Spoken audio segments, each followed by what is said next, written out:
Hi guys, this is a video response to Audilyn81's question. I hope I said that name right. How do you join your squares? And it was on my Quilt Star blanket. So I've taken apart Graham's small blanket that I just did the other day to show you guys how I join my granny squares. And once I've had my blanket laid out in the pattern I want, I'm ready to join my squares.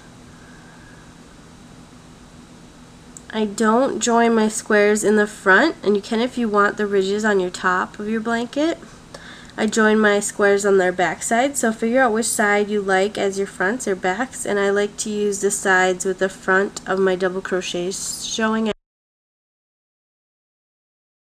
And I flip my front sides together. If you are right-handed, you're going to be crocheting from right to left, and I will be working from left to right, or I guess work basically whatever way feels comfortable.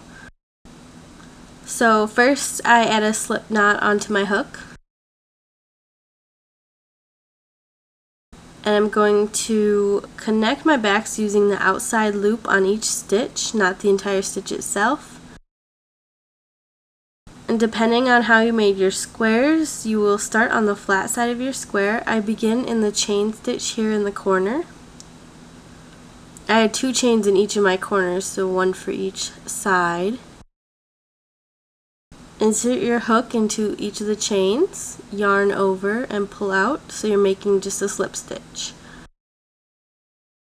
And you're going to connect this entire thing with slip stitches. And once you get to the double crochets here, or whatever stitches you have, just go only in the outside loops, yarn over, pull through.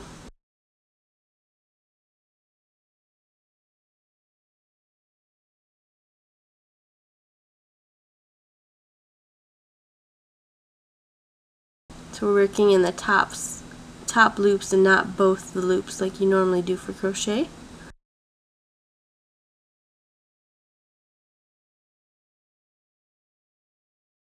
And work this all the way across.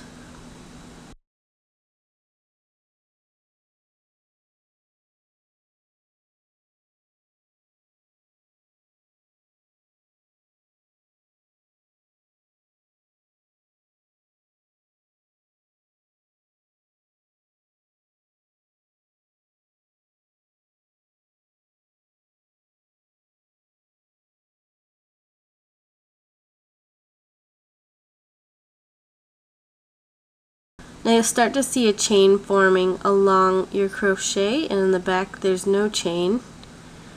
On the front, if you can see where my yellow is, but it doesn't really show up if you use a yarn that matches your squares, or even a pretty yarn if you don't mind it that much. And I don't find that I notice it enough in the end for it to matter.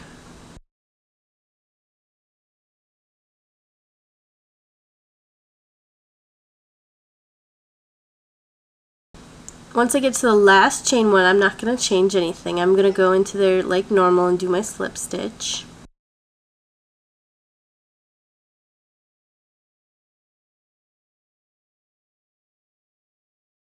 And I'm going to pick up my next bunch of squares, make sure it's facing the same directions I want it to. And I'm just going to go ahead and slip stitch into those corner chain ones. Make sure your yarn is super tight here, so there's not a big gap in between your squares. And they're just going to keep slip stitching along the flat ridge of these guys.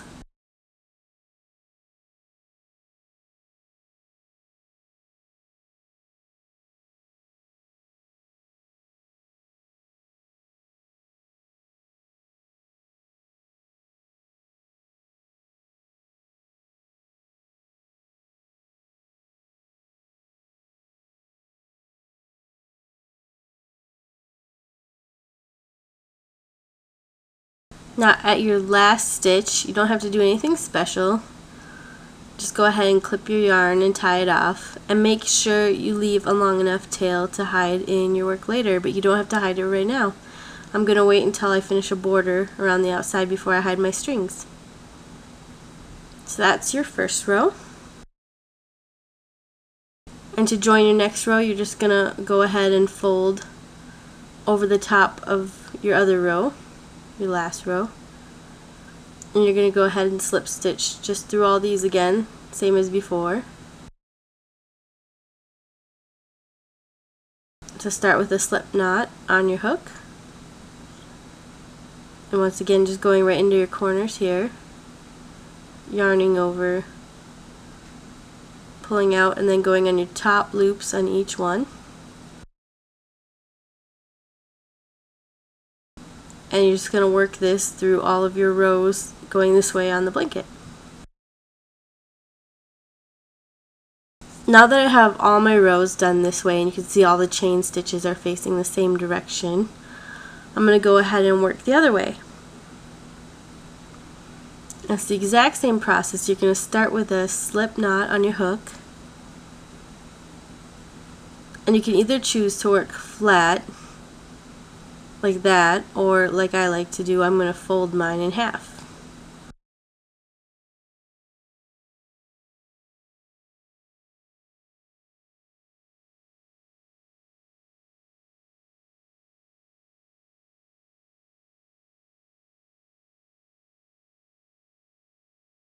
When you get to your corners, you're going to slip stitch in that last chain one.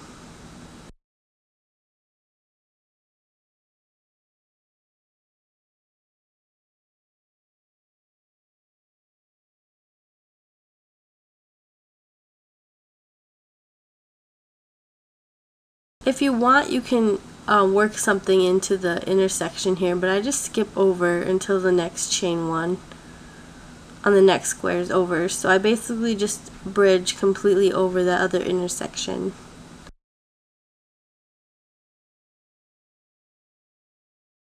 And sometimes if you do a stitch in there, there'll be a weird little blob here.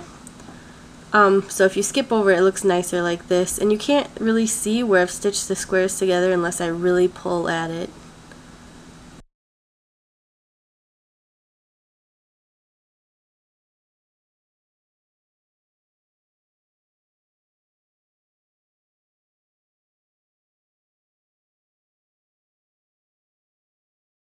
Just going to continue with that throughout the whole blanket. So this is what it looks like when we were done stitching it all together.